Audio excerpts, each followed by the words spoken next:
For decades, he made the world laugh with slapstick chases, mischievous grins, and humor that knew no borders.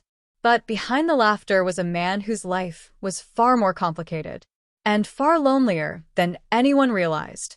This is the story of Benny Hill. Benny Hill was born Alfred Hawthorne Hill on January 21, 1924, in Southampton, England. The son of Alfred and Helen Hill, Benny grew up in a modest family. From an early age, he showed a flair for humor, inspired by silent film legends like Charlie Chaplin and Buster Keaton. He would often entertain friends and family with funny impressions, never imagining he'd one day become one of the most recognizable faces on television. During World War II, young Benny worked in factories and even as a milkman before serving in the British Army.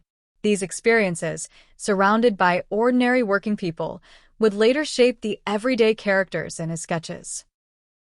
After the war, Benny set his sights on entertainment. He started with radio and stand-up, but his big break came when television began to dominate post-war Britain. In 1951, Hill appeared on television for the first time, bringing a new style of cheeky, fast-paced humor. By 1955, The Benny Hill Show debuted. It combined skits, musical performances, and slapstick comedy, a formula that audiences adored. Hill's signature? A mix of innocent charm and naughty wit. His sketches often ended with a frantic chase sequence set to the now iconic yakety sax. By the 1970s, Benny Hill had become an international sensation. His shows were broadcast in over 140 countries, making him one of Britain's most exported comedians. At his peak, more than 20 million people in the UK alone tuned in to watch him. Despite his fame, Benny Hill lived an unusually private life. He never married, and though he was linked to women throughout his career, he remained a bachelor. Friends described him as shy and deeply reserved, a stark contrast to his on-screen persona. Benny lived frugally, often in modest flats, and never sought the lavish lifestyle fame could afford him. He reportedly lived with his mother until her passing in 1976, after which he became increasingly reclusive.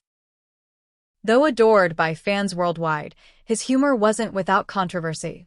Critics accused him of sexism, but supporters argued his comedy was light-hearted and never meant to harm. Benny himself often said he was simply making people laugh, nothing more. By the late 1980s, Benny Hill's popularity began to wane. Changing cultural attitudes meant his brand of humor was falling out of fashion. In 1989, after more than 3 decades on air, Thames Television abruptly canceled The Benny Hill Show. The comedian who once had the world at his feet was suddenly out of work. Offers dwindled, and Benny, now in his 60s, retreated further into solitude. He suffered health issues, including heart problems and obesity, but resisted medical advice to undergo surgery. On April 20th, 1992, Benny Hill was found dead in his flat at the age of 68. He had died alone from coronary thrombosis, a blood clot in the heart. His death was a shock to fans across the globe, many of whom had no idea how much he had been struggling in his final years. Benny Hill was laid to rest at Hollybrook Cemetery in his hometown of Southampton, a quiet ending for a man who once made millions laugh. Despite his wealth, Benny lived incredibly simply, often refusing to buy new clothes or a car. He spoke fluent French and was a lover of French cinema, even appearing in French films. He was offered a role in Monty Python's Flying Circus, but turned it down, believing it wasn't his style. In the 1980s, Michael Jackson himself admired Hill's work and invited him to tour with him, an offer Benny declined. These little details show that Benny Hill was more than just a comedian.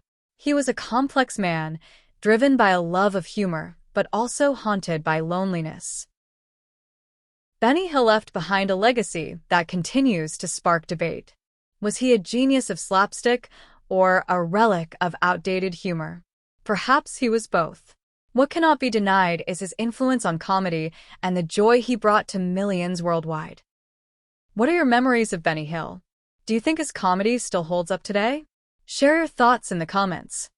If you enjoyed this documentary, give it a like and subscribe for more stories of the lives behind the laughter.